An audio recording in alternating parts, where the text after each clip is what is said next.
2026 புத்தாண்டு முன்னெச்சரிக்கை நடவடிக்கையாக பாலவாக்கம் கடற்கரையில் சவுக்கு கட்டைகள் மூலம் தடுப்புகள் அமைக்கப்பட்டு வருகிறது. இதுகுறித்தான முழு விவரங்களோடு இணைகிறார் செய்தியாளர் ஆதாம். வணக்கம். இதுகுறித்தான முழு விவரங்களை பதிவு செய்யலாம். வணக்கம். 2026 ஆண்டு புத்தாண்டின் பிறக்குள்ள நிலையில் சென்னையில் பொதுமக்களின் பாதுகாப்பை உறுதி செய்யும் வகையில் மாநகர காவல்துறை சார்பில் பல அடுக்கு பாதுகாப்பு பணிகள் மேற்கொள்ளப்பட்டு வருகின்றனர். குறிப்பாக சென்னை கிழக்கு சாலை பகுதியில் அசம்பாவிதங்கள் தவிர்க்க தீவிர நடவடிக்கைகள் ஈடுபட்டு வருகிறது.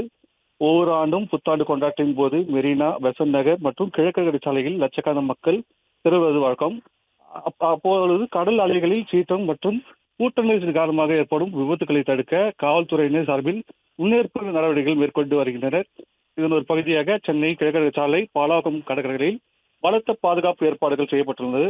பொதுமக்கள் உற்சாக மிகுதியில் ஆழ்கடலுக்குள் இறங்கி விபத்தில் சிக்குவதை தடுக்க கடற்கரையில் மணல் பரப்பில் நீண்ட தூரத்திற்கு சவுக்கு கட்டைகளான தடுப்புகளை அமைக்கும் பணியில் தீவிரமாக நடைபெற்றது. இந்த தடுப்புகள் தாண்டி பொதுமக்கள் யாரும் கடலுக்குள் அருகில் செல்ல வேண்டாம்.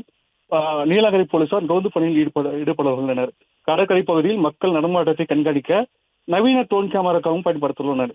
பொதுமக்கள் பாதுகாப்பு முறையில் புத்தாண்டு கொண்டாட்டம் வேண்டும் என்று காவல்துறையினர் பாதுகாப்பு நடவடிக்கைகளை முழு ஒத்துழைப்புடன் வழங்க வேண்டும் என்று சென்னை மாநகர காவல்துறை கேட்டுக் கொண்டுள்ளது. பிளே ஸ்டோர் மற்றும் ஆப் ஸ்டோரில் இருந்து பாலிமர் செயலியை QR கோடு மூலம் பதிவிறக்கம் செய்யுங்கள். செய்திகளை உடனுக்குடன் பெறுங்கள்.